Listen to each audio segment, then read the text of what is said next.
Have you ever wondered what it feels like to sit in a seat you rightfully earned, only to be told you don't belong there?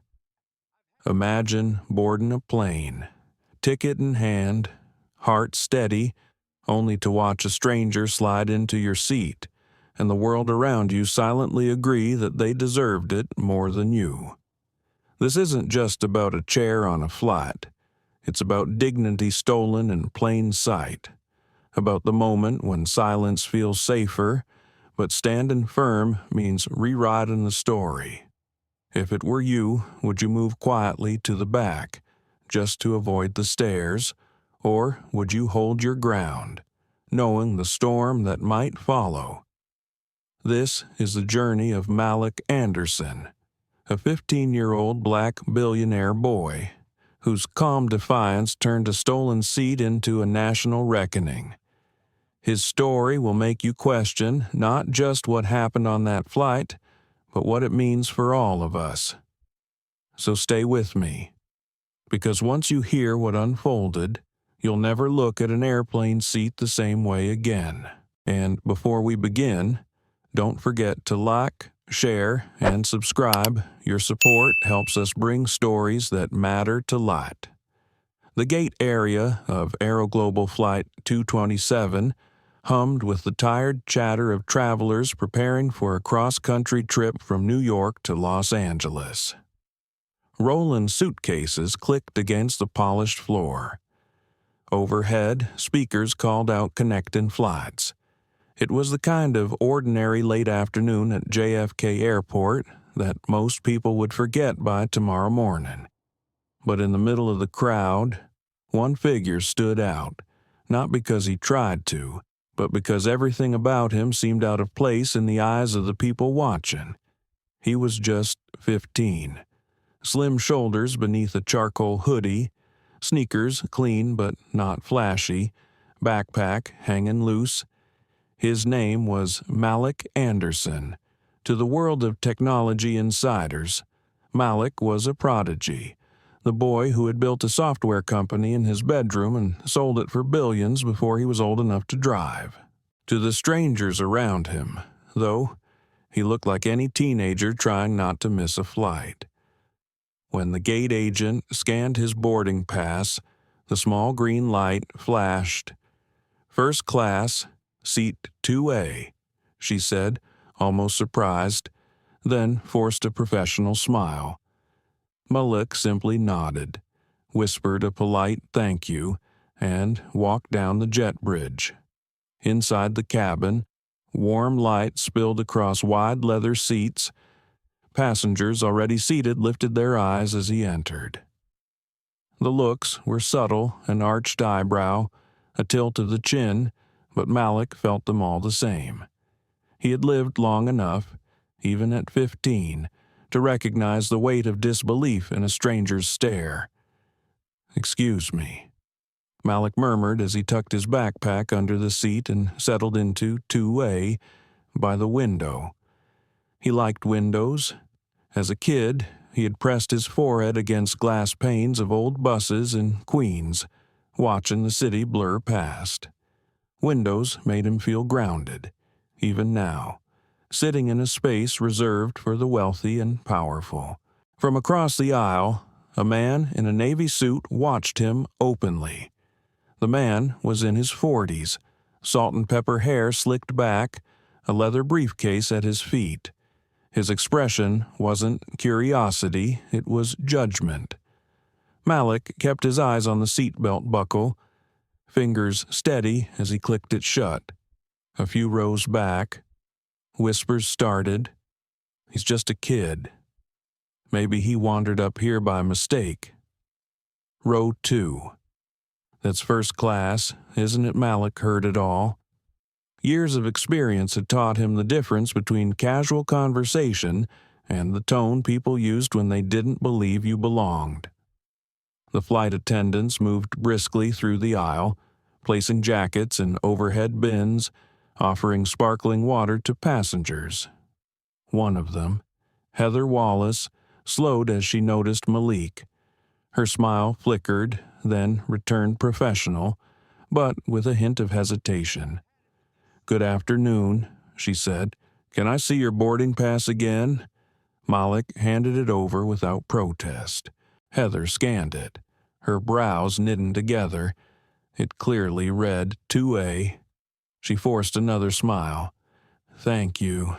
She handed it back and walked away. But Malik saw her lean toward another attendant, whispering.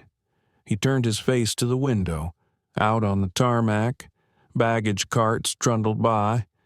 He thought of his mother, Angela Anderson, who had kissed his forehead that morning before the car took him to the airport. "Stay calm," she always said. "The world will test you. Don't let it steal your peace." Still, a familiar unease stirred in his chest. Malik knew what people saw, a young black boy sitting where billionaires, executives, and celebrities usually sat. He also knew what they didn't see, the contracts signed in boardrooms, the patents under his name, the shares he held in the very airline he was flying. For now, though, he stayed silent. There would be time for everything else. Malik tried to focus on the steady rhythm of the jet bridge door closing, but the sound of murmurs in the cabin seemed louder than the rolling of suitcase wheels or the hum of air vents. He felt them like a change in air pressure, pressing at his chest. Passengers in first class didn't often whisper. They usually kept their conversations low, contained within their polished bubbles of privacy. But this was different. Their whispers traveled like ripples across a pond, all centering on him. "That can't be right. Kids don't fly alone in first class. Maybe it's a courtesy upgrade." But still, seat 2A, Malik shifted slightly in his seat. He didn't want to fidget, didn't want to give them the satisfaction of seeing him unsettled. He had sat in boardrooms surrounded by men 3 and 4 times his age. Men who had scoffed at the idea of listening to a boy in sneakers. He had held his ground then. He could hold it now. Still, it was different being in a cabin full of strangers who knew nothing of his story. To them, he was just a kid who didn't belong. Heather Wallace approached again. Her expression was polite, but Malik noticed the crease between her eyebrows hadn't gone away. She crouched slightly to meet his eyes, as if talking to a much younger child. "Sweetheart," she said in a low voice, "are you sure you're in the right section? Sometimes there's a mix-up." Malik inhaled slowly through his nose. He reminded himself of his mother's words. "Stay calm. I'm in 2A," he replied, his voice even. "My boarding pass confirms it." Heather smiled, but it didn't quite reach her eyes. She straightened and walked away, but Malik caught her whisper to another attendant near the galley. He saw their quick glance back at him, the shake of a head. He pressed his palms against his knees. There was always that choice, whether to defend himself loudly and risk confirming the image of being difficult, or to stay quiet and let the weight of others' doubt settle on his shoulders. Neither felt fair. A man 2 rows behind leaned forward, voice carrying just enough for Malik to hear. "My nephew's 15. He'd be lucky to get a soda without me signing off, and this one's in first class." His seatmate chuckled. Well, maybe he saved up his allowance. Laughter, soft but sharp, cut through Malik's ears. He turned his gaze back to the window. Out on the tarmac, an orange-vested worker signaled to a luggage truck, hands slicing through the air with practiced efficiency. Malik imagined what it must feel like to be invisible in a crowd, doing your job without anyone questioning if you belonged there. He envied that simplicity. He remembered a different window. Years earlier, the cafeteria at his middle school, a teacher had once stopped him at the entrance, convinced he had wandered into the wrong building because you looked too young to be in this program. He'd stood there humiliated until another teacher confirmed his placement. that sting, that disbelief, it lived in him still. Heather returned with a glass of water. "Here you go," she said, placing it gently on the tray table. "Are your parents seated nearby?" Malik looked up at her. "Steady." "I'm traveling alone," he said. "I've done it many times." She hesitated. "Of course," she said quickly. "Of course you have." But her tone carried doubt, and doubt was enough to draw more eyes his way. The man in the Navy suit across the aisle, the one who had been watching him since boarding, shifted in his seat. He lifted his phone, typed quickly, then set it down with a satisfied sigh. Malik caught a glimpse of the screen and email draft with the subject line, "Flight Situation." He wondered if the man was already complaining to someone, painting him as a trespasser before the plane had even left the ground. The boy felt a flicker of heat in his chest, but he forced it down. He would not give them the outburst they might be expecting. Instead, he reached into his backpack and pulled out a small notebook. Its cover was scuffed, corners bent. Inside were sketches of code diagrams, rough ideas for apps that might never exist. He flipped to a blank page and let his pen hover. Words from his mother echoed in his mind. "When they look at you and see less, you look at yourself and see more. Don't let their small eyes shrink your vision." He scribbled down a phrase across the page. "Keep the window seat. Always keep the window." It was his quiet rebellion, his promise to himself. But even as he wrote, the cabin's atmosphere thickened. He could sense a moment building like the moment before thunder breaks. He just didn't know from where it would strike. Heather's voice came again, firmer this time. "Sir," she said to the man in the Navy suit, "can I see your boarding pass? Please." The man, whom Malik would later know as Maxwell Whitfield, smiled easily and handed it over. Heather's brows lifted slightly. She nodded, then turned back toward Malik. Her lips parted as if she was about to speak again. Malik closed his notebook and braced himself. Whatever was coming next, he knew it would test him in ways a boardroom never had. Heather Wallace still held the boarding pass in her hand when Maxwell Whitfield leaned back in his seat with the kind of ease that only came from decades of being treated as if the world belonged to him. His tailored Navy suit draped comfortably across broad shoulders. His wristwatch gleamed faintly under the cabin light. Even the way he adjusted his tie felt like a quiet declaration. "I am important here. I am right where I belong." Malik Anderson watched as Heather compared Maxwell's boarding pass with his own, the paper still warm from the machine that had printed it only minutes ago. "Seat 2A, Maxwell said, his voice carrying just enough authority to sound convincing. "That's mine." Heather hesitated, her lips pressing together. Malik could see the tiny flicker of uncertainty in her eyes, and he knew how easily uncertainty could tilt toward bias. He sat up straighter, voice calm but firm. "Excuse me, ma'am, but 2A is my seat. My boarding pass says so." Maxwell's chuckle was soft, almost indulgent, as if he were humoring a child. "Son, first class isn't really a playground. Why don't you let the grown-ups sit where they're supposed to?" A ripple of laughter spread from a row behind. Malik felt his stomach twist, but his expression didn't change.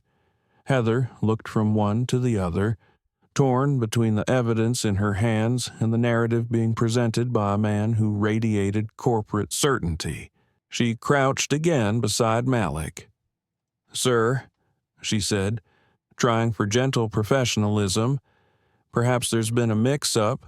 Could I trouble you to move to another seat for now? And we'll sort this out once we're in the air. Malik's heart pounded, but his face stayed steady. He had learned early that calm was its own kind of armor. "I don't think there's been a mix-up," he replied. "This is the seat I purchased. It's where I belong." The firmness in his tone startled Heather, but before she could answer, Maxwell leaned forward. "Listen," he said smoothly, lowering his voice just enough to sound confidential while still being audible to everyone around. "We both know this seat is mine. Look at me. Look at him. Do you really believe a kid his age bought a first-class ticket on this route?" The words landed with weight. A couple across the aisle exchanged glances, one raising an eyebrow as if the answer were obvious. Malik gripped the armrest, not from fear, but from the sheer effort it took not to rise and shout. His mind flashed with memories the teacher who assumed his science project had been copied.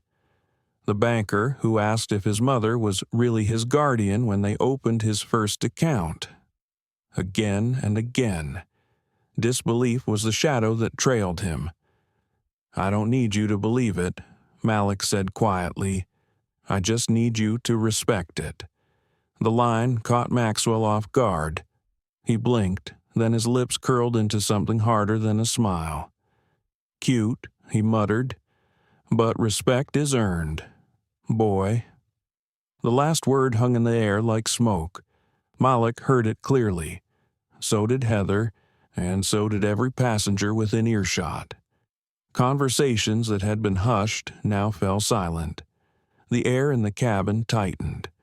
Heather straightened quickly, her hands smoothing over her uniform skirt. "Gentlemen, please," she said, though her gaze lingered on Malik longer, as if urging him to give in, to yield for the sake of peace. But Malik remained still. His fingers brushed the edge of his boarding pass on the tray table, tracing the printed letters of his name. He spoke softly, almost as if to himself, yet clear enough to carry. "My mother told me there would be days like this, days when people wouldn't see me for who I am, only for what they expect. But she also told me, don't let them push you out of your own place." Heather looked flustered. Maxwell scoffed loudly, leaning back with exaggerated impatience. "Fine," he said. "If this isn't handled, I'll call the airline's regional director myself. We'll see how long you keep that window seat." He pulled out his phone, tapping furiously at the screen, the bright glow reflecting off his sharp features. Passengers craned their necks, eager for the drama to unfold. Malik felt the weight of every stare, but he didn't move. He reached into his backpack and placed his notebook gently on his lap, a quiet anchor amid the storm. Heather cleared her throat. "Mr. Whitfield, Mr. Anderson, please remain calm. I'll speak with the captain." She walked briskly toward the cockpit, leaving behind a silence that buzzed louder than any conversation. Maxwell leaned toward Malik, his voice low, sharp. "Kid, you're out of your league. Seats like this aren't for people like you. They're for people who matter." Malik turned his gaze slowly, meeting Maxwell's eyes without flinching. His voice was measured, unshaken. "Maybe the problem is you've forgotten what really matters."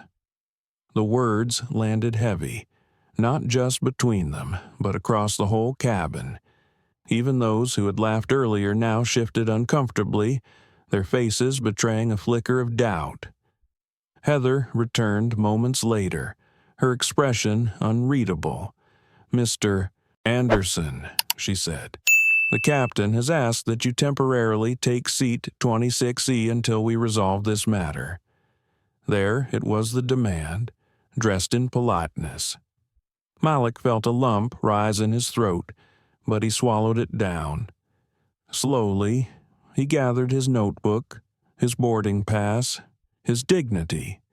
As he rose, the man behind him muttered just loud enough knew it wouldn't last.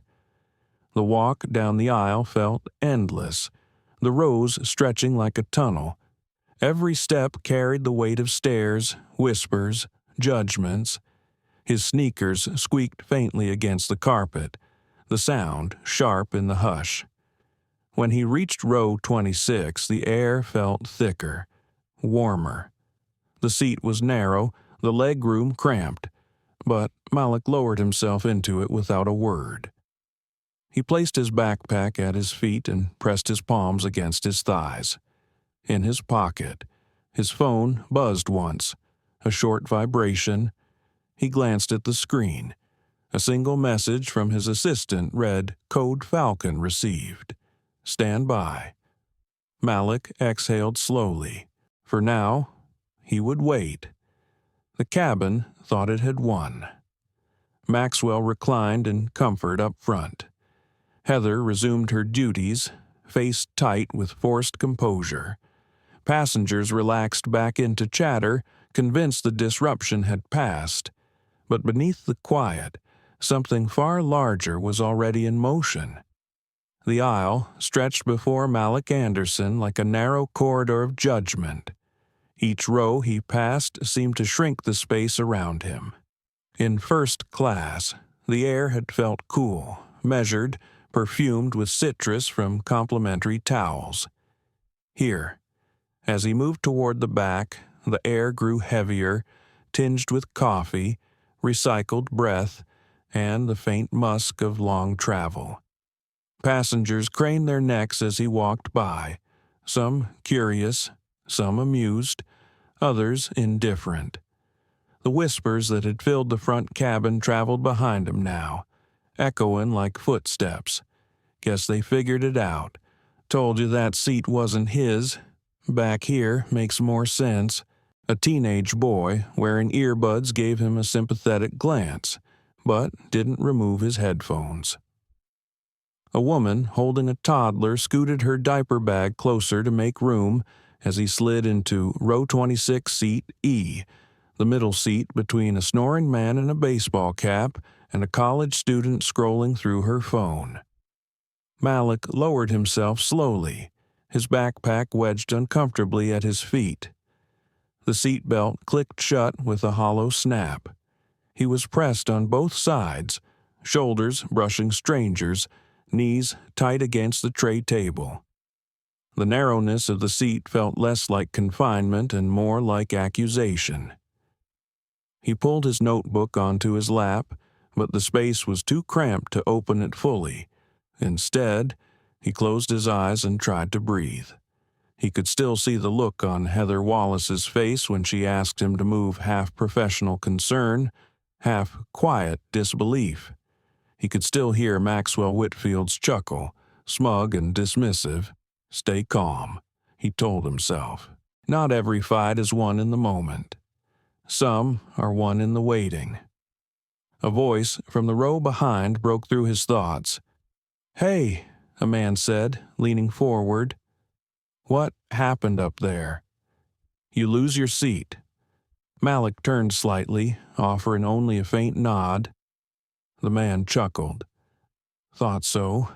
First class isn't for kids anyway.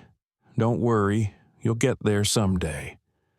The words stung, not because they were cruel, but because they were so casually dismissive, as if Malik's presence up front had been a childish dream rather than a lived reality. He looked down at his shoes, tracing the laces with his eyes. They were simple sneakers, nothing flashy.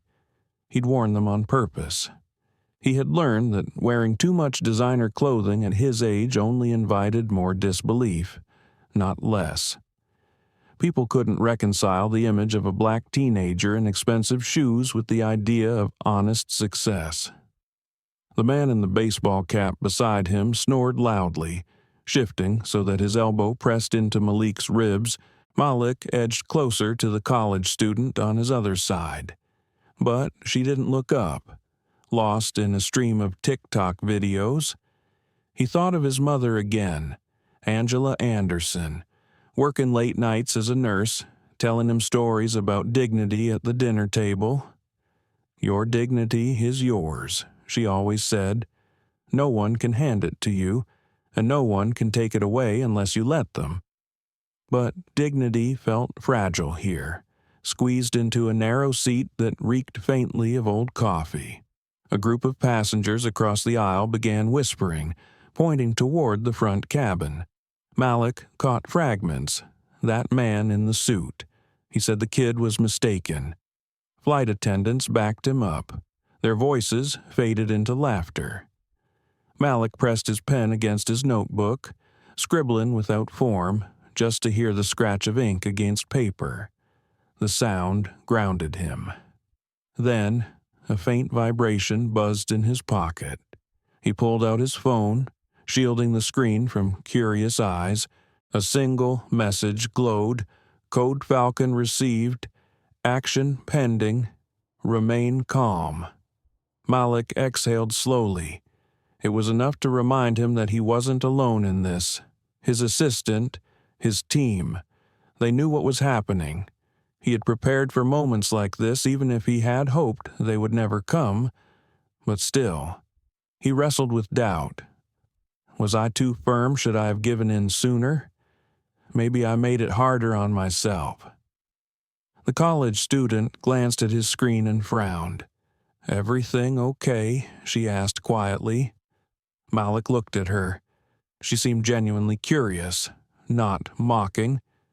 "I'll be fine," he said simply. She nodded, then returned to her phone, but the brief exchange anchored him. Someone had asked. At least, someone had cared enough to notice.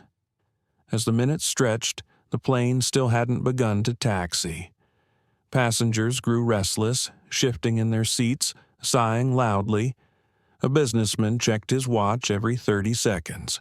A mother hummed softly to her baby, rocking gently.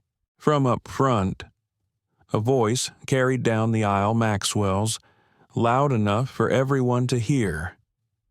"I don't know why this flight hasn't left yet. Some people just make everything more complicated than it needs to be." A ripple of agreement traveled among those close enough to hear. Malik closed his eyes. His heartbeat drummed against his chest. He felt anger rise, but he pressed it down with force. Not yet. Not like this. He let his mind drift back to the early days in his bedroom. Laptop propped on a wobbly desk, wires tangled like vines. He had built his first code editor before he knew how to parallel park, had closed million-dollar deals while still studying algebra. Every success had come not from shouting louder than doubters, but from proving them wrong in silence, with results. He reminded himself this was no different. The seat didn't define him, the whispers didn't define him, but the way he responded that would. Up ahead, Heather's voice came over the intercom. "Ladies and gentlemen, we apologize for the delay. Please remain seated as we resolve a matter. We appreciate your patience." Her words sparked fresh murmurs. "Matter," someone repeated. "What matter?" The baseball cap man beside Malik stirred awake, grumbling. "Great. Bet it's because of you." Malik stared straight ahead, jaw tight, but he didn't answer. The tension thickened, pressing down on the cabin. Malik felt it settle into his chest like a storm cloud.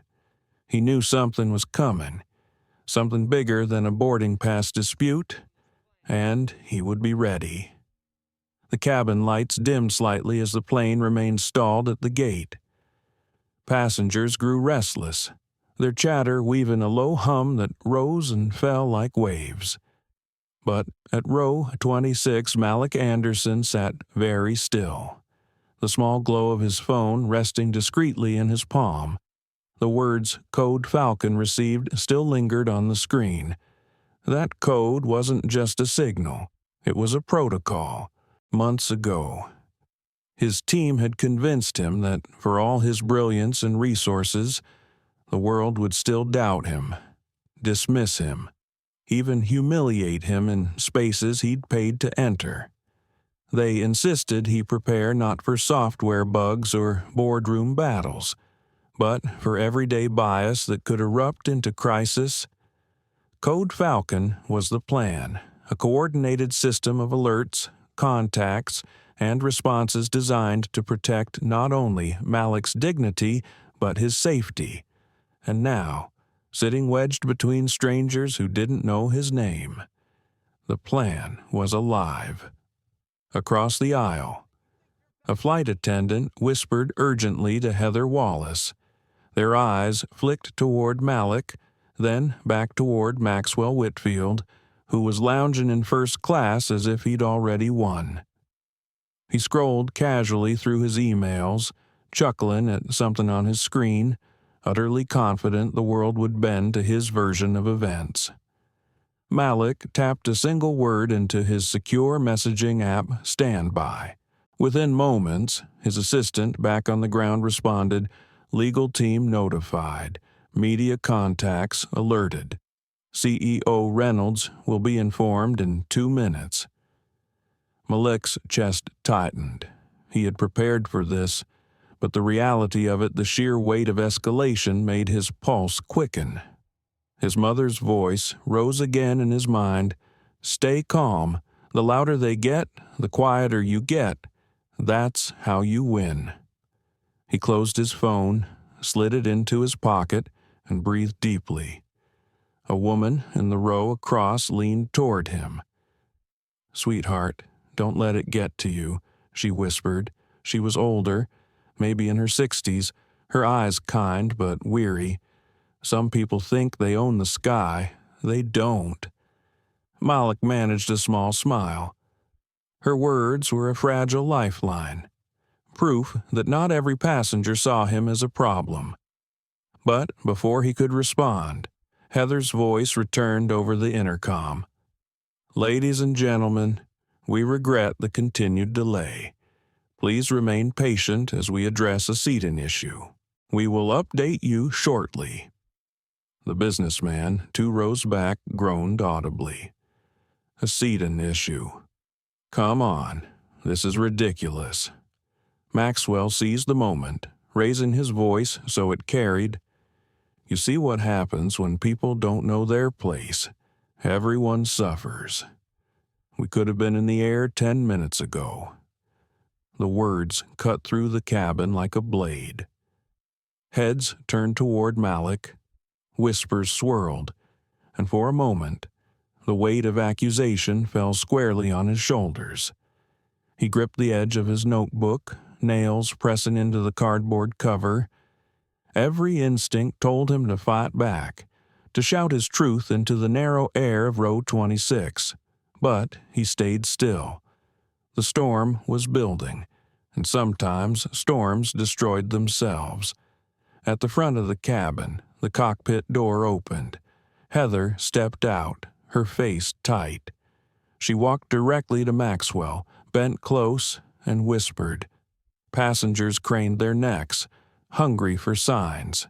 Maxwell's smug grin widened as he nodded, gesturing vaguely toward the back.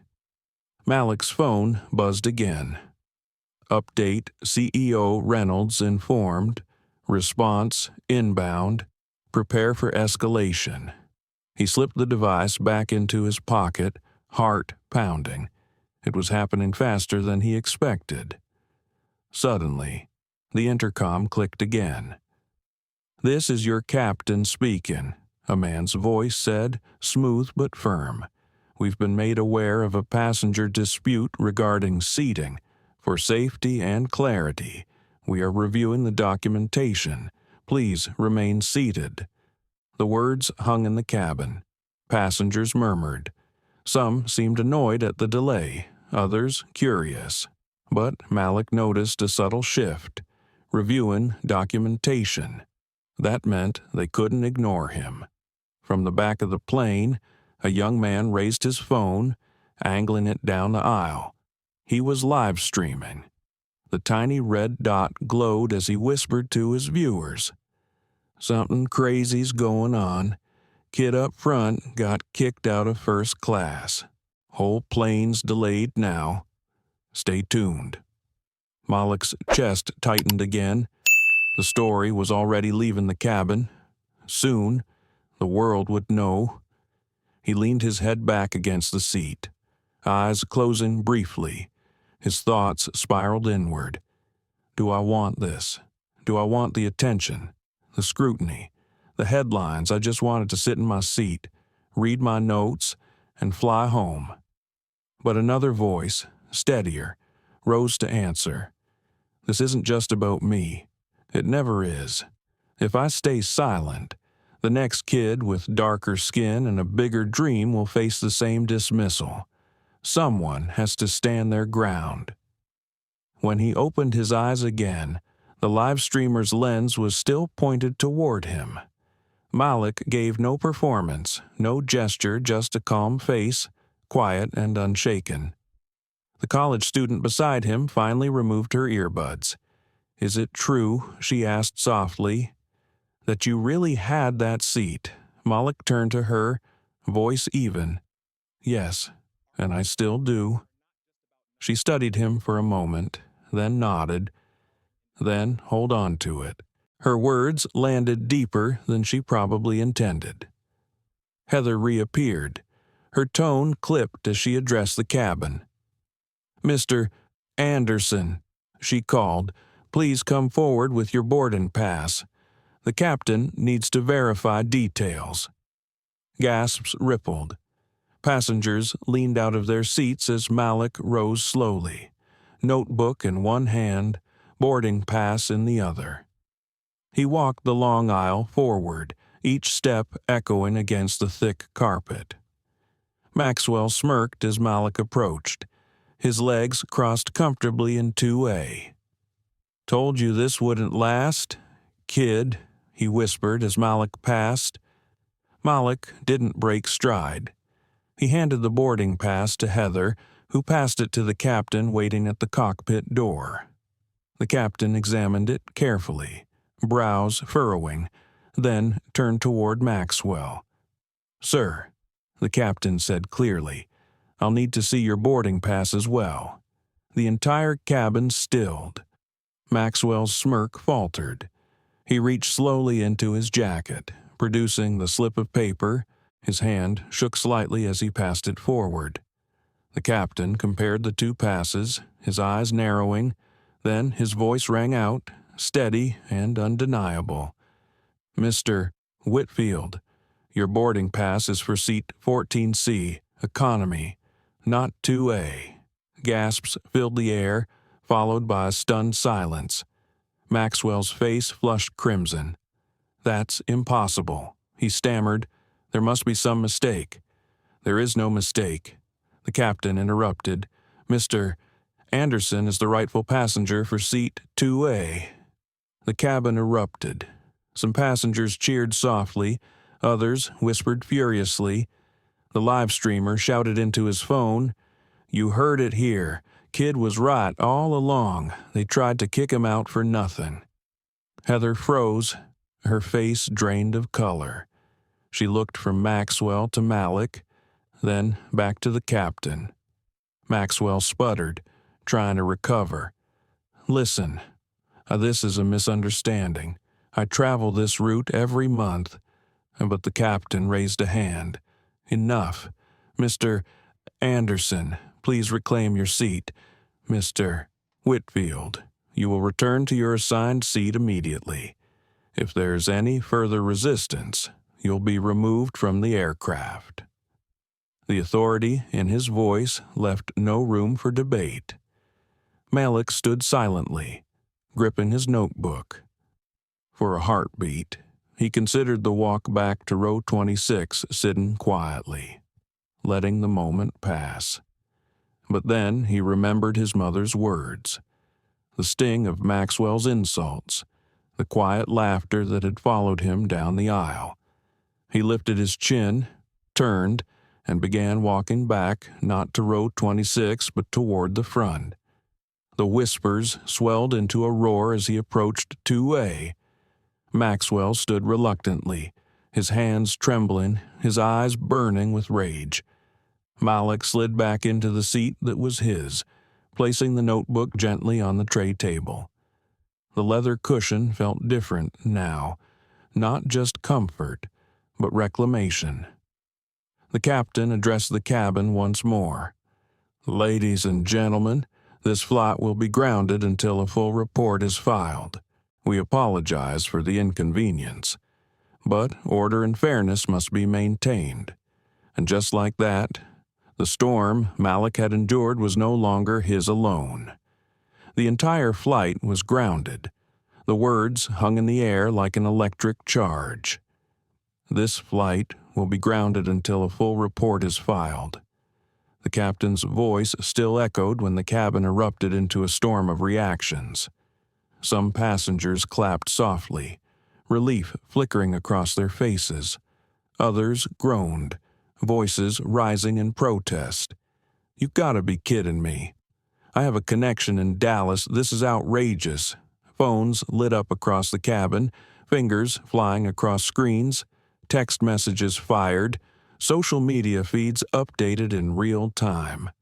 And in row 18, the young live streamer's voice boomed with excitement. "You all saw it. Kid had the seat. Papers don't lie. Dude in the suit tried to steal it, and now the whole flight's stuck. This is wild. Keep watching. I'll show you everything."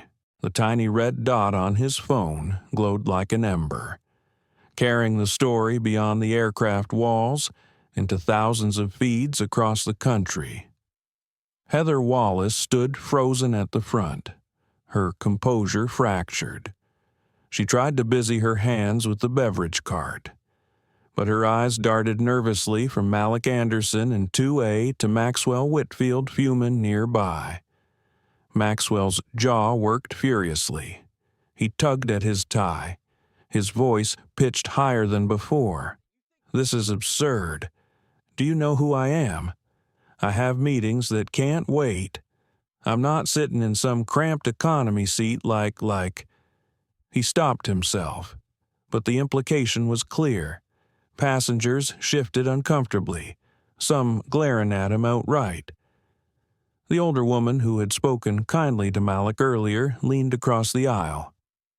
"You've already wasted enough of our time, mister. Maybe try humility for once." Her words drew murmurs of agreement. A man in the middle rows added, "Yeah, you were ready to throw that kid under the bus. Sit down and let us fly." Maxwell's face flushed deeper, but he said nothing, sliding begrudgingly toward the aisle.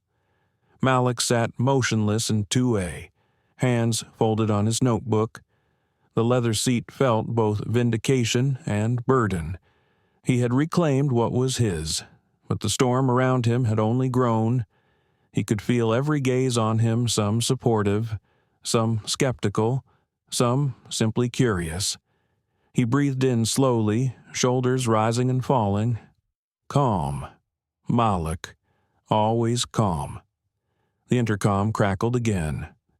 "Ladies and gentlemen, this is Captain Harris. Due to the situation, we will remain at the gate while security and airline leadership are notified. We appreciate your cooperation."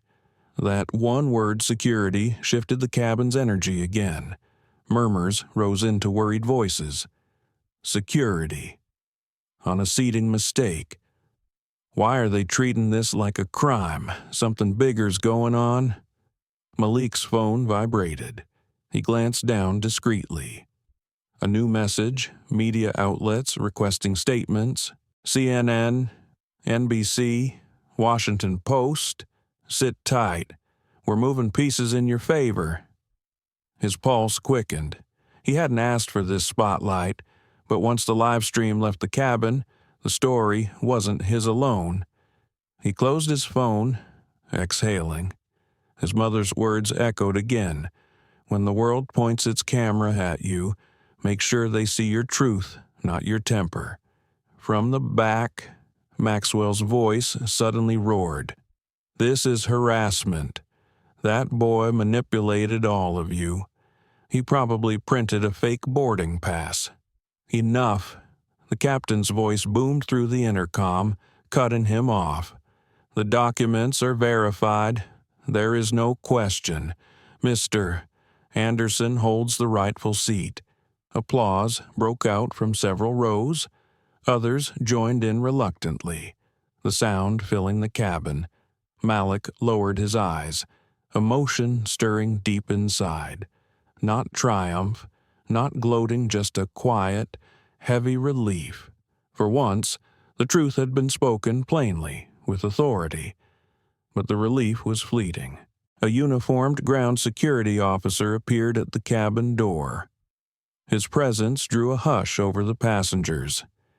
He spoke with Heather briefly, then raised his voice. "We need both passengers involved in the dispute to step forward for questioning." Gasps rippled through the cabin again. Some protested openly. "Why him? He's the victim. This is ridiculous. Let the boy sit in peace." The officer held up a hand. "This is procedure. We need clarity for the report." Malik rose slowly, notebook in hand, and walked forward. The aisle was no longer a tunnel of shame, but a corridor of witnesses. Every eye tracked him. Some nodded encouragement, others offered quiet smiles. He felt their presence like a shield. Maxwell stomped behind him, muttering angrily, "This is insane. I won't be humiliated by some child." At the front, the officer positioned them side by side. "For the record," he said, pulling out a small device, "state your names." "Malik Anderson," Malik said, his voice calm, steady. "Maxwell Whitfield." The older man snapped. Heather stood behind them. Pale. Passengers leaned forward, phones ready to capture every word. The officer continued. "Boarding pass verification has confirmed Mr. Anderson purchased seat 2A. Mr. Whitfield, your assigned seat is 14C. You are ordered to comply immediately. Failure to do so will result in removal from this flight." Maxwell sputtered, "You can't." But before he could finish, the live streamer shouted from the middle rows, "Over 10,000 people are watching right now. They see everything. Don't you dare twist it." Maxwell froze, his eyes darting wildly. The number rattled him. 10,000 witnesses beyond this cabin. His power, his arrogance, they meant less now. He sagged back, defeated, and shuffled toward the rear of the plane. The cabin erupted in claps and scattered cheers. Some passengers even stood briefly, applauding Malik as he returned to his seat. Heather avoided his eyes as he passed. When he settled once more in 2A, the notebook resting on his lap, Malik felt a strange stillness. The fight for his seat was over, but something larger had begun. The grounded plane, the live stream, the gathering storm of media interest. This was no longer about him alone. He whispered softly, words only he could hear. "This isn't just my story now." The older woman across the aisle leaned forward again. "Don't let them wear you down. Son, you're teaching us all something today." Malik looked at her, eyes soft with gratitude. For the first time in hours, he allowed himself a small, genuine smile. But deep down, he knew the hardest part was still ahead. The plane had grown impossibly quiet. Even with dozens of passengers aboard, the silence felt heavy, as though every person was holding their breath, waiting for what might come next. The announcement that the flight was officially grounded had shifted the mood from inconvenience to crisis. People knew this wasn't an ordinary delay. Something bigger was unfolding, and they were living inside of it. Malik Anderson sat in 2A, notebook open on his lap, pen balanced lightly between his fingers. He had written only a few words: dignity, patience, truth, before stopping. The cabin was too charged, his mind too restless. His phone buzzed again. A message from his assistant lit up the screen. Thomas Reynolds has been briefed. He's calling into the flight directly. Cameras outside are rolling. Malik closed his eyes for a moment. He had prepared for this possibility, but still it felt surreal. The CEO of Aero Global himself would be pulled into a situation that had begun with nothing more than a stolen seat and a refusal to believe that a black teenager belonged in first class. At the rear of the cabin, Maxwell Whitfield fidgeted in 14C, his face red and tight with fury. He muttered under his breath, words passengers around him pretended not to hear. His tie was loosened, his jacket wrinkled small signs of a man unused to losing control. Heather Wallace stood near the galley, posture stiff, avoiding eye contact with anyone. Her colleagues whispered around her, some glancing nervously toward Malik. She knew her choices had set this spiral in motion. The intercom crackled. "Ladies and gentlemen, this is Captain Harris. I'm in direct communication with Aero Global leadership regarding our situation. Please remain calm as we proceed with official instructions." A murmur rippled across the rows. Passengers lifted their phones higher, hoping to catch something extraordinary. The live streamer near row 18 whispered into his mic, "Guys, this is it. Corporate's getting involved. Don't go anywhere." Malik felt his stomach knot. He was used to boardrooms, negotiations, billion-dollar contracts, but here, in this narrow cabin where strangers judged him with every glance, the stakes felt heavier. His phone buzzed again, this time with a direct call. He hesitated, then answered softly, "Mr. Anderson." The voice was steady, deep, authoritative. "Yes," Malik said, keeping his voice low. "This is Thomas Reynolds, CEO of Aero Global. I've been informed of the incident. I want you to know we are handling it with the seriousness it deserves." Malik's throat tightened. He hadn't expected such immediacy, such gravity in the man's tone. "Thank you," he managed. Across the cabin, the live streamer's voice suddenly rose. "Wait, guys, he's on the phone with the CEO. This is insane." Passengers shifted uncomfortably, realizing their flight had become a stage watched by thousands. Reynolds continued, "Security has confirmed your seat assignment is valid. We are aware of the flight crew's actions and of Mr. Whitfield's conduct. A formal inquiry will begin immediately. But, Malik, may I call you Malik? I also want to ask how you wish to proceed. This is your experience, and your dignity matters most here." Malik's breath caught. It wasn't just protocol, it was respect. Respect he hadn't been given all day until this moment. "I want fairness," he said quietly, "not just for me, but for anyone this could happen to. I don't want this to be swept away once we land." There was a pause. Then Reynolds replied, "Understood. I'll make sure it isn't." The line went silent, but Malik knew the conversation was far from over. He lowered the phone, aware that dozens of eyes were fixed on him. The older woman across the aisle leaned closer. Who was that she whispered? "The CEO," Malik said simply. Gasps followed, bouncing through the rows like sparks. The murmurs grew, and, for the first time, sympathy outweighed skepticism. Maxwell shot up from his seat in 14C, voice thundering. "This is ridiculous. That boy's manipulating all of you, parading his connections." But his words were drowned out by groans, shouts, and even laughter from passengers tired of his arrogance. A man in row 20 shouted back, "Sit down, Whitfield." You lost. Maxwell's face burned crimson. He sat, fists clenched, seething. Malik gripped his pen tighter, his chest heaving with slow, controlled breaths.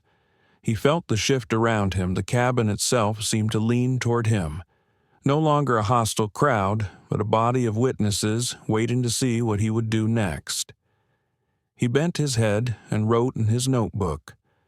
The words flowing steady now. Respect has no seat number. Dignity has no class section. Passengers nearby strained to glimpse the page, their curiosity sharp. Malek didn't hide it. He wanted the words to be seen, to ripple outward.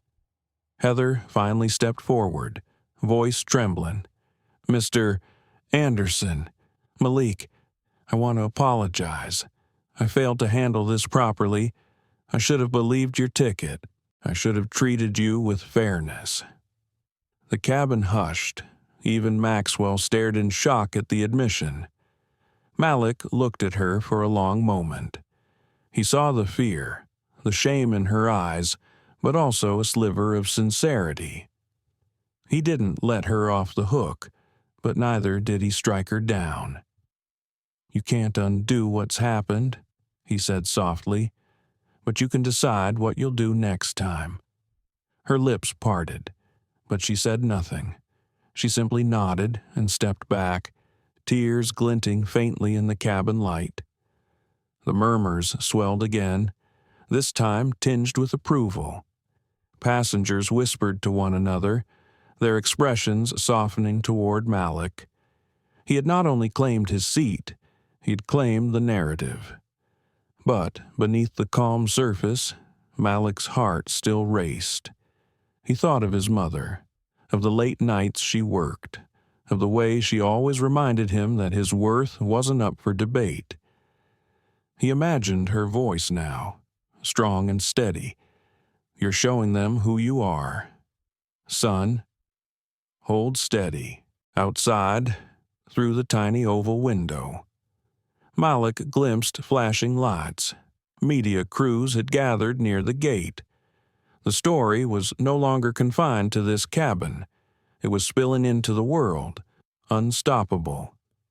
He leaned back in 2A, notebook against his chest, and whispered words meant only for himself. "This isn't just a delay. This is a beginning." Outside the aircraft, the evening sky at JFK had turned into a backdrop of flashing red and blue lights. News vans crowded near the gate. Reporters speaking animatedly into cameras as lenses swung toward the windows of Flight 237. Inside, passengers craned their necks to glimpse the commotion, their faces reflecting a dawning realization they were no longer just travelers. They were witnesses to a story already spilling across the nation. Malik Anderson sat upright in seat 2A, his notebook open but untouched. The words he had written earlier, "Respect has no seat number. Dignity has no class section," seemed to glow on the page, weightier now that the cabin itself buzzed with a strange mix of fear, anticipation, and awe. Captain Harris's voice came over the intercom, steady but edged with tension. "Ladies and gentlemen, we are awaiting further instructions from Aero Global Headquarters. I must ask everyone to remain seated and calm. We appreciate your patience," but patience was running thin. A man in row 12 stood halfway, his voice rising. "Calm. We've been sitting here for nearly an hour. I have a connection. I have a family waiting. This is ridiculous." Others joined in, some angry at the delay, others still debating the fairness of what had transpired. The cabin was no longer united.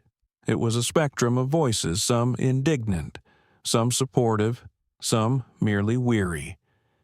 In the middle rows, the young live streamer raised his phone higher, his commentary feeding thousands of viewers.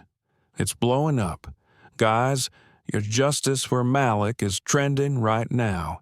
The CEO's already involved. This isn't just a flight delay. This is history. The words reached Malik's ears, making his pulse quicken. He had lived his young life trying to balance two worlds, the quiet boy who loved code and notebooks, and the prodigy billionaire whose very existence seemed to threaten old assumptions. Now those worlds collided under the glare of a global spotlight. His phone buzzed again. A new message, press conference forming outside terminal. Reynolds will address, you may be called upon. Malik inhaled deeply, his chest rising and falling with deliberate control. He whispered to himself, barely audible, be ready. At the back, Maxwell Whitfield slumped in 14C. His earlier bluster stripped away. His phone pressed against his ear. He hissed angrily into the receiver, get legal on the line. I don't care how fix this. I can't go down like this. Passengers around him exchanged disgusted glances. His arrogance had curdled into desperation. Heather Wallace lingered near the galley, her posture rigid, her eyes darting nervously between Malik and Maxwell. Shame pressed heavy on her chest. She replayed every decision, every glance of disbelief, every time she had chosen assumption over fairness. For the first time in years of service, she wasn't worried about losing a job. She was terrified of losing herself. The intercom crackled again. Mr. Anderson, please remain seated. Leadership will be speaking with you directly shortly. All eyes turned toward Malik. He sat still, his hands folded over his notebook, the calmness on his face belying the storm inside. He thought of his mother, Angela, who had always told him the world will doubt your seat at the table. When they do, don't just sit there, stand for something bigger. A few rows back. The older woman who had encouraged him earlier leaned forward again. Son, she said softly, don't let their noise shake you. People like me have been waiting our whole lives to see someone like you hold firm. Her words settled into him like an anchor. The cabin lights flickered, and a chime sounded. A new voice, clear and commanding, filled the intercom. This is Thomas Reynolds, CEO of Aero Global. I'm addressing everyone aboard Flight 237. The passengers froze. Even Maxwell sat upright, his face blanching. Reynolds's tone was precise, deliberate. I have reviewed the details of this incident. Let me state clearly, Mr. Malik Anderson purchased seat 2A. He was wrongfully displaced due to assumptions that never should have been made. That is unacceptable. Aero Global does not and will not tolerate discrimination in any form. The cabin erupted in gasps, whispers, even applause. Phones were raised higher, capturing every syllable. Reynolds continued, to our passengers, apologize for this disruption. To Mr. Anderson, I extend my deepest regret. You belong in that seat not because of wealth or status, but because you paid for it, and because dignity is not negotiable. Heather's eyes brimmed with tears. Maxwell buried his face in his hands.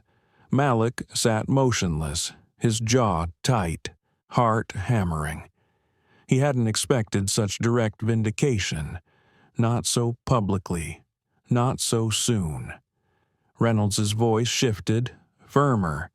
This flight will not depart until a full report is completed. Mr. Whitfield will be escorted from the aircraft for failure to comply with crew instructions and for attempting to occupy a seat not assigned to him. Ms. Wallace, please prepare documentation of your role in this matter for review. Heather's breath caught. She felt the weight of accountability pressing like a stone. She nodded silently, her hands trembling. The officer at the door stepped forward. Mr. Whitfield, Gather your belongings. You're leaving this flight." Maxwell shot to his feet, outrage spilling. "This is insane. You're humiliating me in front of everyone." The cabin's response was swift and sharp. Voices rose. "Sit down, enough already. Get him out for the first time." Malik did not feel alone in the cabin. The tide had turned. The people around him weren't doubters or hecklers. They were witnesses to truth. Maxwell was escorted down the aisle, his steps jerky with fury. As he passed, he glared at Malik. "You'll regret this," he hissed. But Malik met his eyes with calm steel. "No, you will." Passengers cheered as Maxwell disappeared through the door, the cabin doors sealing behind him. The energy inside the plane shifted palpably, like a storm breaking into clear air. Reynolds's voice returned one last time. "Ladies and gentlemen, thank you for your patience. We will remain grounded until procedures are complete. But let me say this today is a reminder that fairness is not optional. Mr. Anderson, I will speak with you personally upon arrival." The intercom clicked off. Silence lingered for a heartbeat. Then applause thundered through the cabin. Malik leaned back in his seat, his notebook resting against his chest. He felt a swell of relief, but also of responsibility. This was bigger than him now. Hashtags, headlines, reforms he could almost see them taking shape. The older woman across the aisle whispered again, voice thick with emotion. "You're making history. Child, don't forget history remembers how you carry yourself." Malik gave a small nod. He wouldn't forget. Outside, cameras flashed. Inside, hope flickered. The boy who had been told to leave his seat now sat not only in 2A, but at the center of a story that would shake the skies. The cabin felt different without Maxwell Whitfield. His absence left behind not just empty space, but a noticeable lightness, as if the air itself had shifted.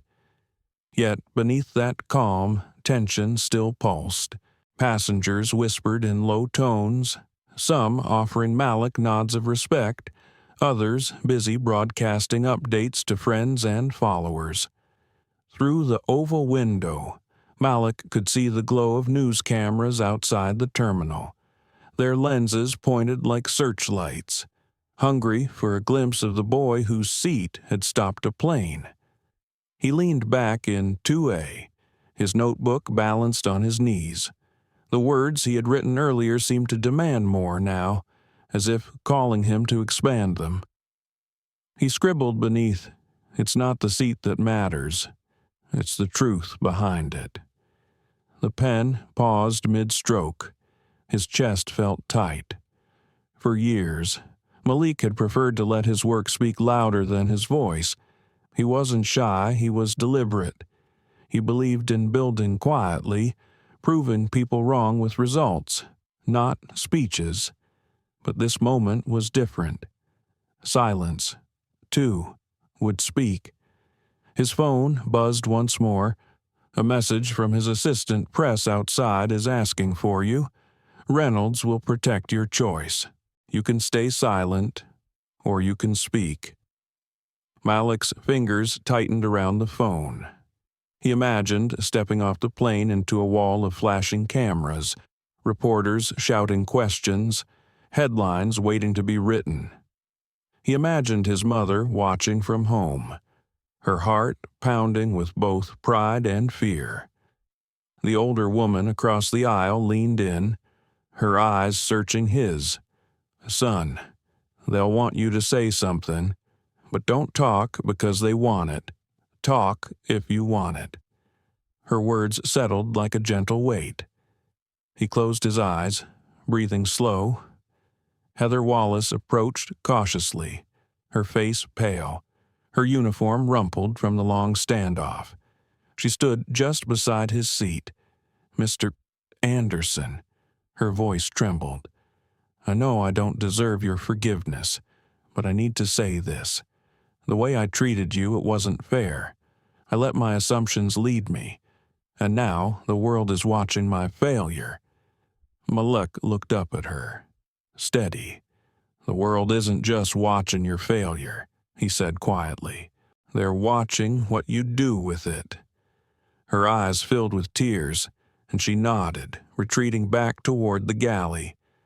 Captain Harris emerged from the cockpit moments later, his cap tucked under one arm. He cleared his throat, his voice steady. "Mr. Anderson, headquarters has authorized us to deplane if you wish. The press is gathered outside. Mr. Reynolds will join by video link, but the decision is yours." All eyes turned toward him again. The live streamer whispered dramatically into his phone. "This is it, y'all. The kid's about to make history." Malek felt the weight of their stares pressing into him. The murmurs rose like a tide. His heart pounded. He thought of every time someone had doubted him, every quiet indignity swallowed, every whispered "you don't belong." He thought of his mother, Angela, standing tall in her scrubs after 12-hour shifts, reminding him that dignity wasn't a gift, it was a choice. Slowly, Malek closed his notebook. He stood, his voice calm but firm. "I'll speak." Gasps rippled through the rows. Some clapped softly. Others raised their phones higher. The young live streamer nearly shouted into his mic. Captain Harris nodded. "We'll prepare the gate." Minutes later, the cabin door opened with a heavy hiss. Cool night air spilled in, mingling with the recycled breath of the plane. Malek stepped forward, every step deliberate, notebook clutched against his chest like armor. Passengers leaned into the aisle to watch, some offering words of encouragement. "We're with you. Go show them." Heather lowered her gaze. Shame etched deep, but Malek offered her a small nod as he passed a quiet acknowledgement that her apology had been heard. The walkway to the terminal stretched before him, lined with security officers. Beyond the glass, flashing lights lit the night like a storm. Reporters jostled for space, microphones thrust forward. Malek paused at the threshold. For a moment, doubt whispered in his ear. "You're just a boy. You don't owe anyone your voice. Stay silent. Go home." But another voice, stronger, answered, "You are more than a boy. You are proof that truth holds weight. Speak, not for them, but for those who will never be handed a microphone." He stepped forward. The terminal erupted with questions, shouted over one another.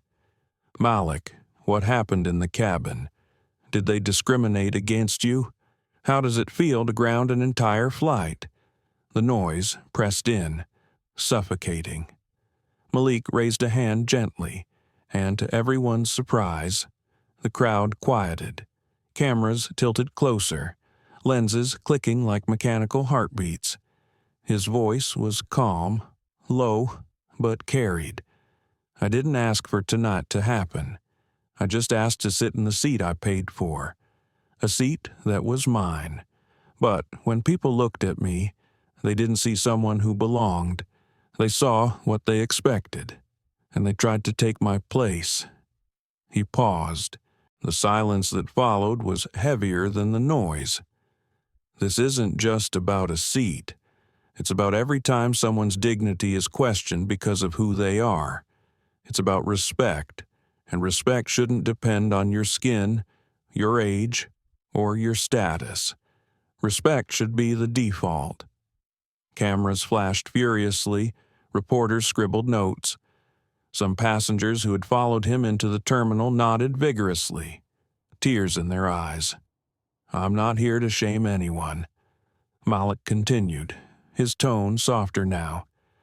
"I'm here to remind us all fairness isn't optional. Dignity isn't optional. The skies belong to everyone. When he finished, the silence held for a moment longer. Then applause erupted, not polite clapping, but thunderous, heartfelt applause that echoed through the terminal.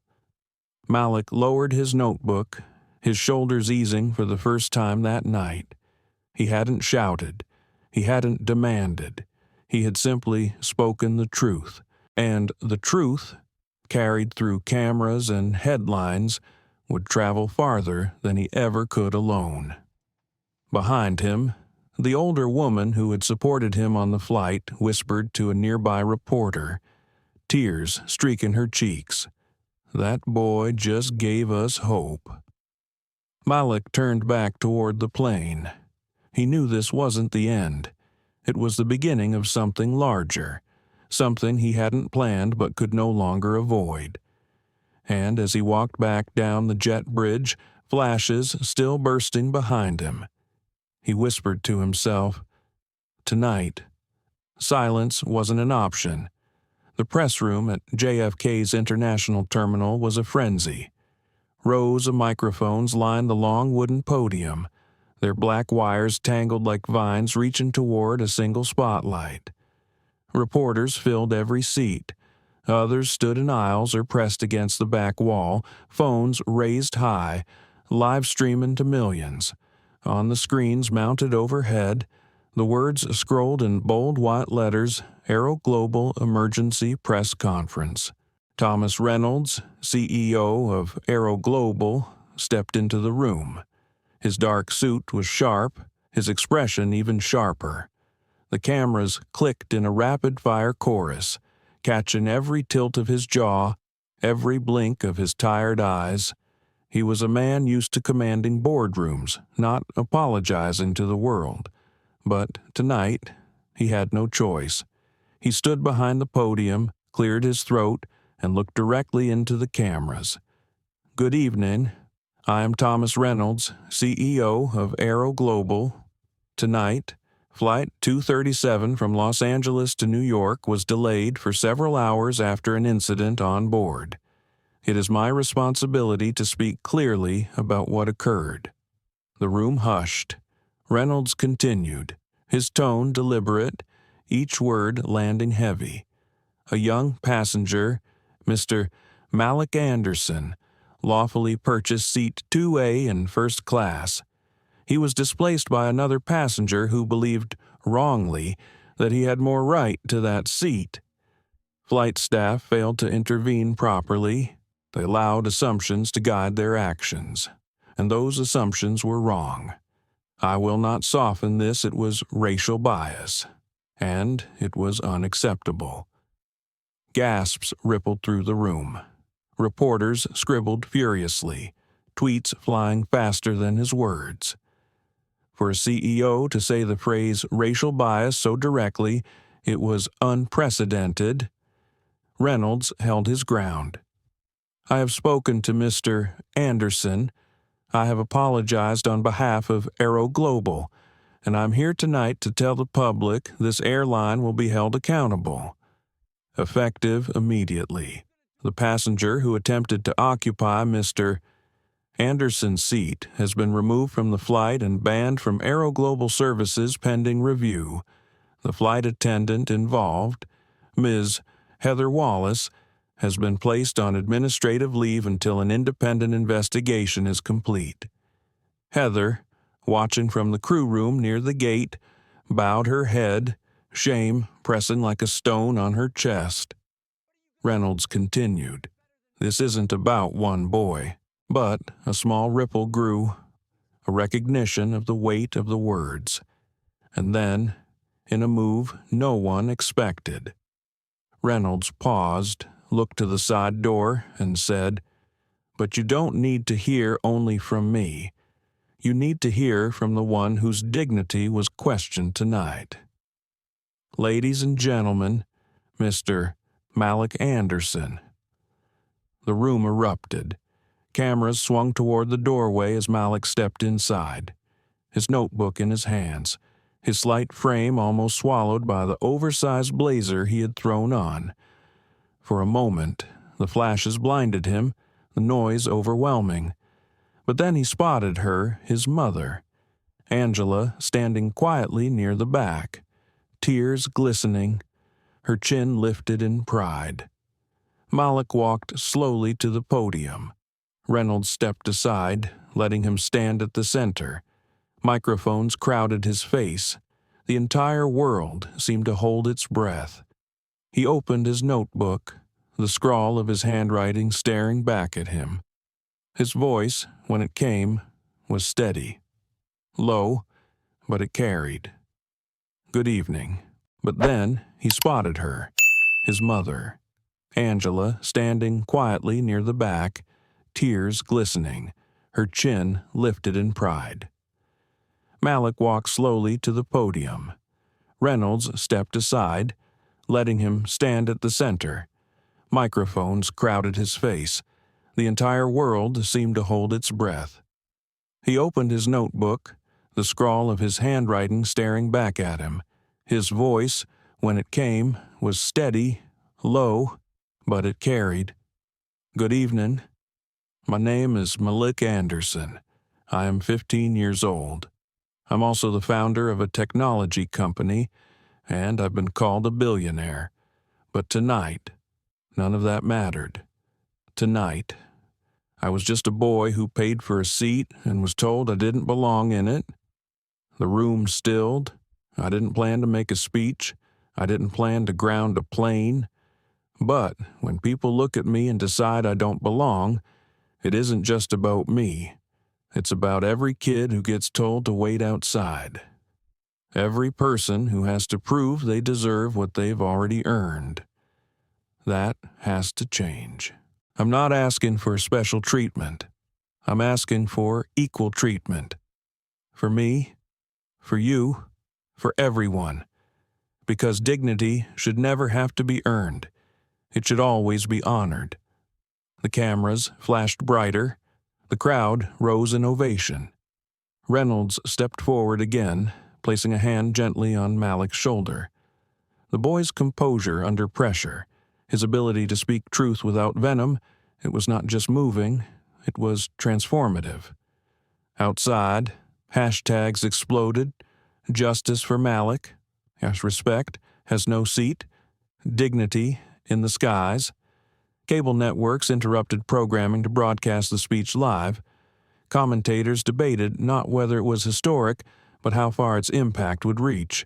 Back in the crew room, Heather Wallace sobbed openly, whispering to herself, "He gave me more grace than I gave him." In a hotel bar across Manhattan, Maxwell Whitfield watched the press conference on a flickering television, his drink untouched. The smugness that had defined him was gone. In its place was fear and something unfamiliar shame. As Malik stepped down from the podium, Angela moved forward, wrapping her arms around her son. "You did it," she whispered, her voice breaking. "No." "Mom," Malik murmured back. "We did it." The press conference ended, but its echoes traveled farther than the walls of JFK. Across America, families watched together, children asked questions, elders nodded knowingly. Some saw themselves in Malik. Others saw their own biases reflected uncomfortably in Maxwell or Heather. But everyone saw a truth that could no longer be ignored. For Malik, the night was not an ending. It was a beginning he had never sought, but one he could not turn away from. By morning, the story of Flight 237 had spread across every corner of America. Television screens looped Malik Anderson's quiet words from the press conference. Newspapers plastered his face on their front pages. The headline variations all echoing the same truth: respect has no seat number. In living rooms from Atlanta to Seattle, families gathered around their screens. Some nodded in agreement, others debated fiercely, but no one could look away. At a diner in Chicago, An elderly man in a worn army cap tapped the screen with a trembling finger. That boy spoke with more courage than most men twice his age. He told the waitress pouring his coffee. Reminds me of days when we marched in a suburban kitchen in Dallas. A father looked at his teenage son, who was scrolling through High Justice for Malik on his phone. "You see that? That's what standing up looks like," he said softly. His son nodded, wide-eyed, absorbing the moment like a lesson that would never leave. But not all reactions were supportive. On certain talk shows, commentators downplayed the incident. It was just a seating mix-up. One insisted, "Why make it about race?" Another smirked, "Isn't he already a billionaire? How oppressed can he really be?" The divide deepened, but the conversation could not be erased. Malik's name was everywhere, and his words had taken root in hearts and headlines. Back in New York, Malik and Angela sat together in a quiet hotel suite provided by Aero Global. The curtains were drawn against the flashing cameras outside, but the weight of the world pressed in through buzzing phones and endless notifications. Angela touched her son's hand. "How are you feeling?" Malik stared at his notebook, its pages now filled with scribbles and half-formed thoughts. "Like I started something I can't stop," he admitted. His voice was steady, but his eyes betrayed the exhaustion beneath. "Mom, I just wanted to fly home. Now, people expect me to be more." Angela cupped his face gently. "You were already more, Malik. But listen, being more doesn't mean being everything. It means being yourself, even when the world is watching." He leaned into her hand, the comfort of her presence grounding him.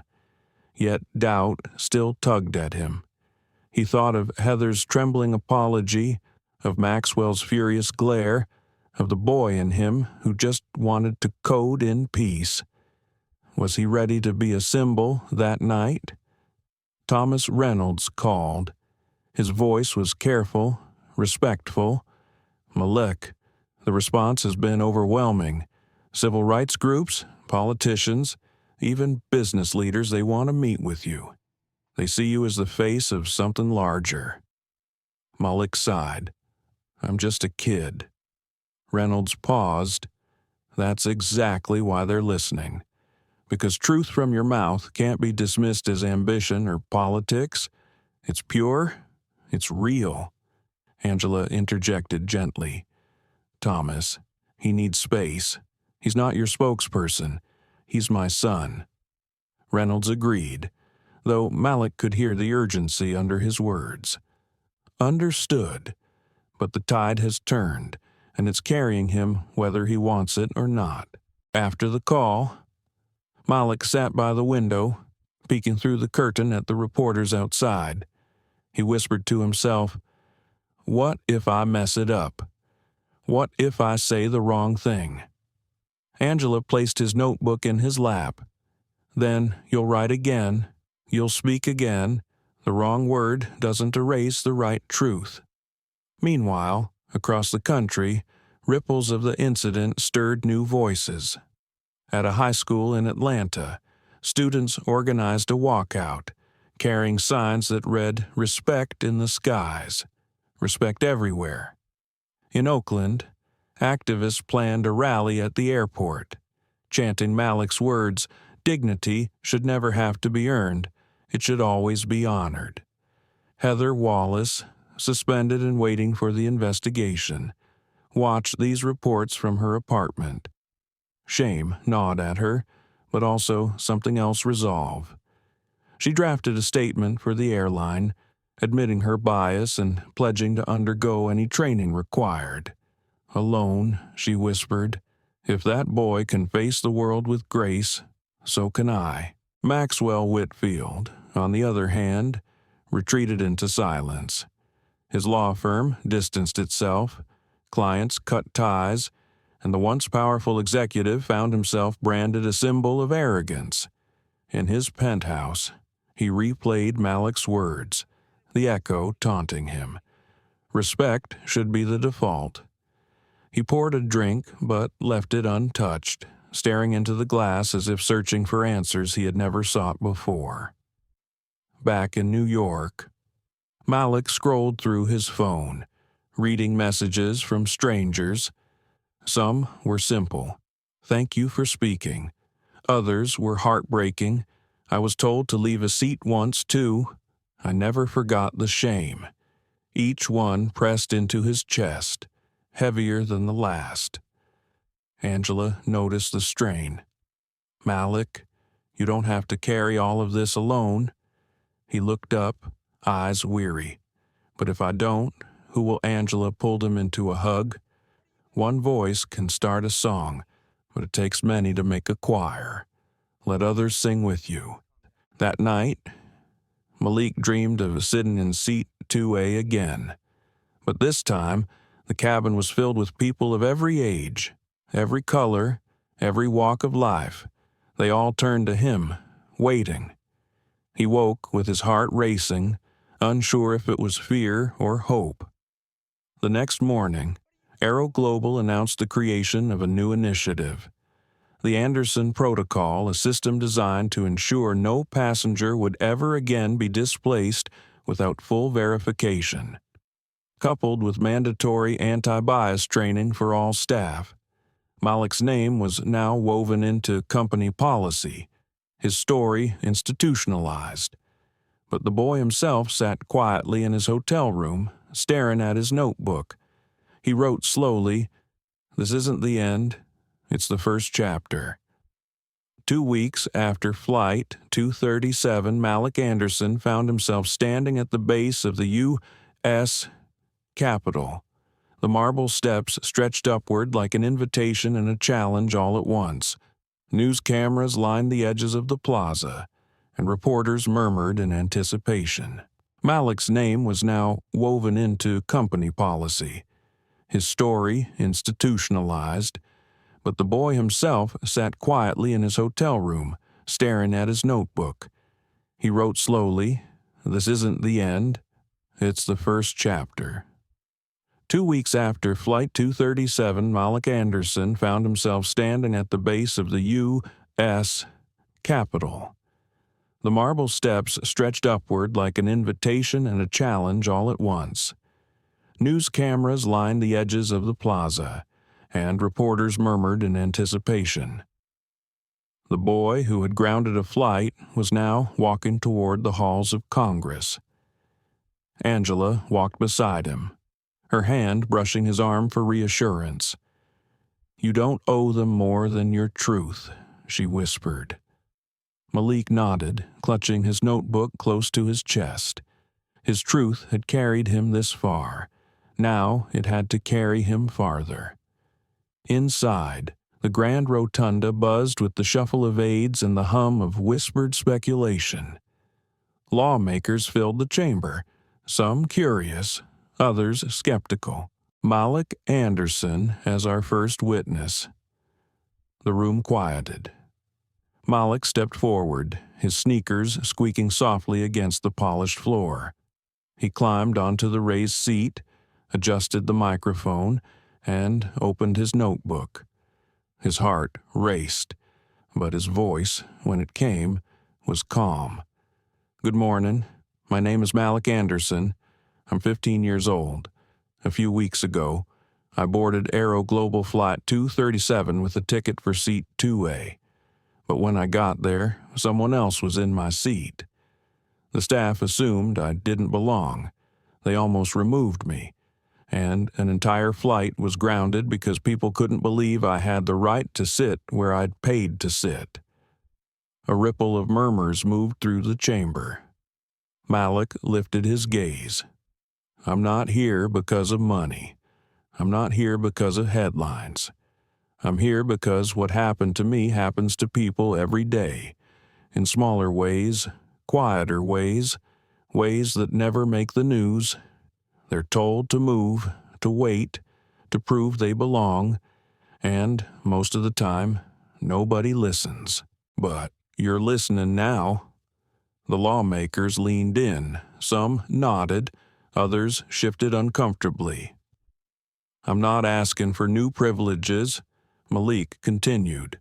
"I'm asking for protections, for policies that make fairness the standard, not the exception. I want passengers to know their dignity will be respected as much as their ticket, because dignity is not optional." He paused, flipping a page in his notebook. His hand trembled, but his words grew stronger. "When you make laws, you set the tone for how this country treats its people. If airlines can remove someone from a seat they rightfully own because of who they are, what message does that send? That respect is negotiable, that bias gets to choose where we sit? That cannot be the America we promise." Applause broke protocol, rising from the audience despite attempts to silence it. Even a few lawmakers clapped softly, unable to resist. Angela, sitting nearby, pressed a tissue to her eyes. Thomas Reynolds sat straighter, pride flickering across his face. The chairwoman leaned forward. "Mr. Anderson, what would you like Congress to do?" Malik closed his notebook. "I'd like you to make sure no one else has to be me. No one else should have to fight for a seat they already earned. Build oversight, demand accountability, require training, make respect the law, not the exception." The room erupted again, this time in applause too loud to contain. Cameras captured every angle, broadcasting his words live to millions, yet not everyone was swayed. One congressman leaned into his microphone, his tone sharp. "With all due respect, young man, aren't we exaggerating? You were inconvenienced. But should Congress really spend time legislating airline seating disputes?" The room stilled, waiting for Malik's response. He looked directly at the man, his voice firm. "It wasn't just a seat, sir. It was a statement. When someone says you don't belong where you rightfully are, it's not inconvenience, it's injustice. And injustice doesn't stay in the skies. It lands in schools, in jobs, in lives. If you ignore it here, where else will you ignore it?" The chamber fell silent, the weight of his words sinking deep. When the hearing adjourned, reporters swarmed him in the hallway. "Malik, do you think Congress will act? Are you ready to lead a national movement?" He gave a small smile, weary but steady. "I don't know if I'm ready to lead, but I know I'm ready to keep telling the truth." That night, news anchors replayed the hearing alongside footage of civil rights marches from decades before. Commentators called him the boy who brought dignity to Capitol Hill. Editorials debated whether his testimony could usher in new federal regulations on airline discrimination. In hotel rooms across America, ordinary people replayed his words. Some saw themselves in him, others saw the America they still hoped for. Meanwhile, Heather Wallace watched from her living room, tears slipping silently down her cheeks. She whispered to herself, "He could have destroyed me. But instead, he's changing the whole system." And in his darkened penthouse, Maxwell Whitfield sat alone, the glow of the hearing flickering on his TV. His reflection stared back at him from the glass, and for the first time, he felt smaller than the boy he had tried to belittle. Back in the hotel, Angela tucked her son in despite his protests that he was too old. As she smoothed the blanket, Malik whispered, "Mom, do you think I can handle this?" "All of this?" Angela kissed his forehead. "You don't have to handle it all at once. Just handle the next truth. One truth at a time." Malik closed his eyes, clutching his notebook close. Tomorrow, he knew, would bring more cameras, more expectations, more weight, but for tonight, he allowed himself a moment of rest. For tomorrow, the fight for dignity would continue, and this time, it wouldn't just be his fight. For a while, it seemed like the whole nation stood with Malik Anderson. Hashtags trended. Civil rights leaders quoted him, and schools replayed his testimony like a lesson in courage. But, as history had always shown, every wave of progress met a wall of resistance. One morning, Malik sat at the breakfast table of the hotel suite, scrolling through the headlines on his tablet. His face, once framed with glowing praise, now appeared under harsher words. Is the billionaire boy a hero or a hoax? Entitled Teen Ground's Flight for Attention from Genius to Manipulator, the Malik Anderson Debate. Angela poured coffee into her cup, her lips pressed thin. Don't read those. Malik, they don't know you. But Malik's eyes stayed fixed on the screen. Some of them believe it. Mom, some people think I planned it all, that I wanted the attention.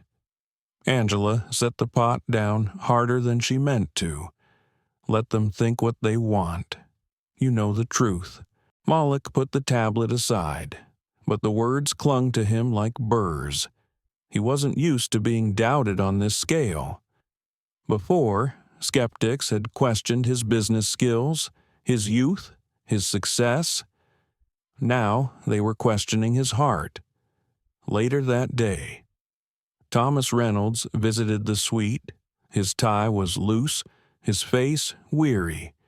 He sat across from Malik and Angela, his voice low. The backlash is real. Certain networks are painting you as spoiled, manipulative. Others are twisting the story into politics. Arrow Global is being accused of using you as a shield to cover their own failures. Malik frowned. So now it's my fault. Nobby, Reynolds said quickly, it's not, but perception is a battlefield, and right now you're at the center of it. Angela folded her arms. He's a child. He didn't ask for this war. Reynolds nodded solemnly. I know, but whether he asked or not, people are listening. Malik, the choice remains yours. Step back and let the storm pass, or step forward and shape where it goes. That night, Malik stared at his notebook under the dim lamplight. He scribbled furiously, trying to exercise his frustration onto paper. They think I wanted this. They think I asked for it. I didn't ask, but maybe I can answer. As he wrote, a notification popped up on his phone. It was a video message, unexpected, from someone whose name made his breath catch. Congresswoman Rosa Martinez, a respected civil rights advocate who had marched in protests before Malik was even born. Her voice filled the room, warm but firm. Malik, I've seen what they're saying about you. I know the sting of being doubted. But listen, truth doesn't lose its power because liars shout louder. When I was your age, people spat at me in the streets. They called me names on television. But the same voices that tried to drown me out ended up amplifying me. Don't give them your silence. Give them your strength. Malik replayed the message 3 times. Each time, the words sank deeper, steadying the storm inside him. The next day, he accepted an invitation to speak at a community center in Harlem. It wasn't a press event, not a staged performance, just a gathering of neighbors, parents, and children who wanted to see him for themselves. The room was modest, its walls lined with murals of leaders past. Folding chairs filled quickly, the air buzzing with quiet anticipation. Malik stepped to the front, notebook in hand. His palms were sweaty, but when he looked out and saw the rows of young faces, kids who looked like him, kids who had been told no, Too many times he felt a surge of resolve. "I know some of you have heard things about me," he began. His voice trembled slightly but grew steadier with each word. "That I'm spoiled, that I made a scene for attention. But the truth is, I never wanted the spotlight. I wanted my seat. And when they said I didn't belong, I realized it wasn't just about me. It was about every one of you who's been told the same." A young boy in the front row raised his hand. "What do you do when people don't believe you?" Malik smiled faintly. "You keep telling the truth. Not everyone will believe you right away. But the truth doesn't get weaker when people doubt it. It gets stronger the more you live it." The boy nodded slowly, his eyes wide with understanding.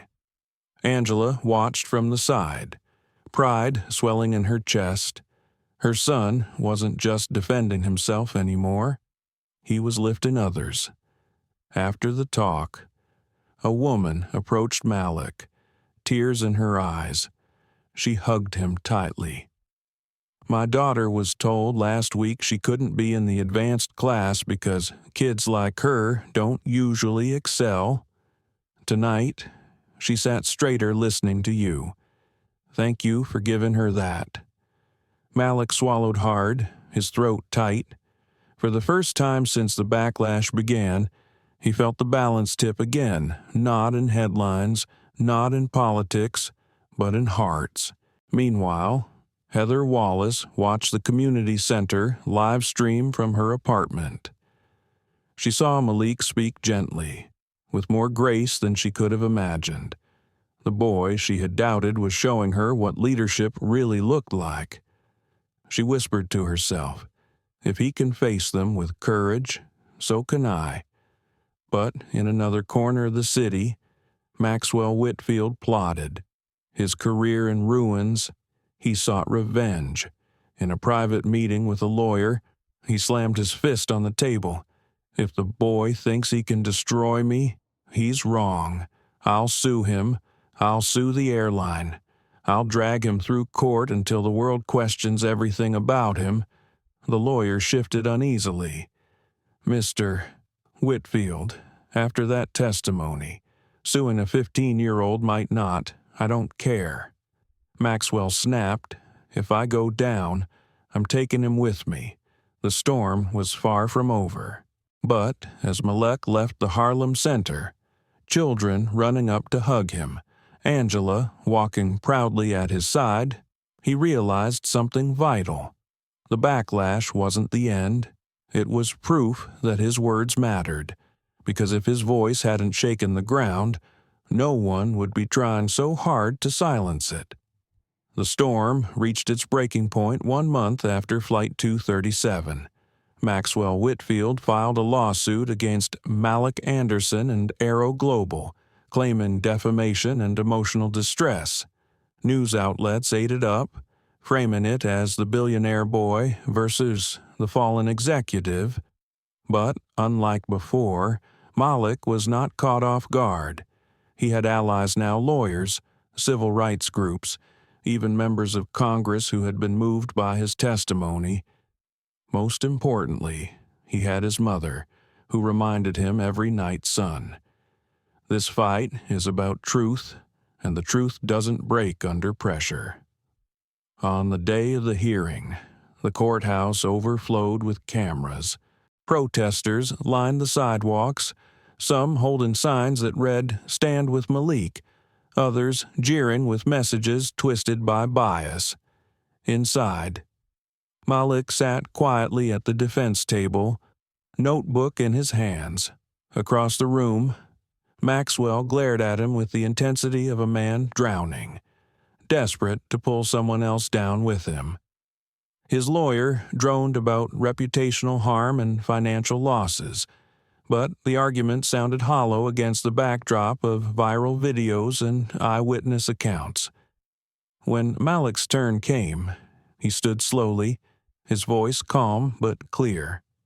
"I didn't defame Mr. Whitfield. I told the truth. The truth is, He sat in a seat that wasn't his and tried to force me out of mine. The truth is, I was told I didn't belong where I had every right to be.